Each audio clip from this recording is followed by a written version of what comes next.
የካቲት 12 በሀገራችን የሰማዕታት ቀን በመባል ይታወቃል።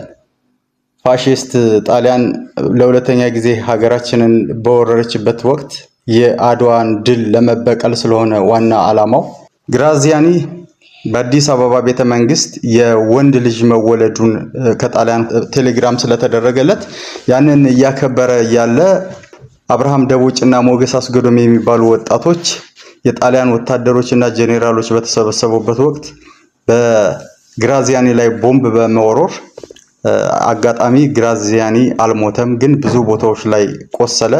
ግራዚያኒ ያንን ለመበቀል በማለት በአዲስ አበባ ከ30 ሺህ በላይ ኢትዮጵያውያን በተገኘው መሳሪያ ሁሉ በአካፋ፣ በቆንጨራ፣ በጥይት፣ በመሳሪያ እየተደበደቡ በተገኙበት እንዲገደሉ ተደርገዋል።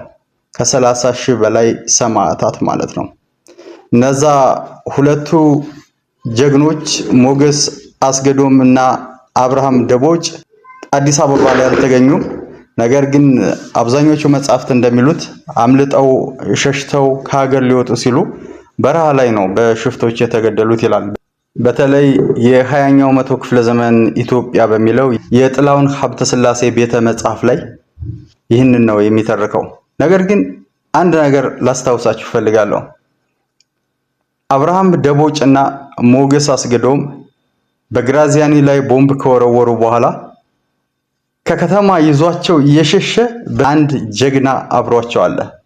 ባለ ታክሲው ስምዖን አደፍርስ ይባላል።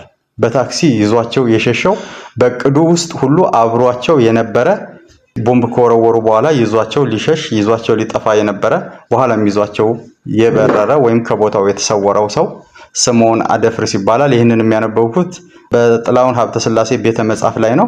ክብር ለሰማዕታት፣ ክብር ለአባቶቻችን፣ ክብር ለአርበኞች።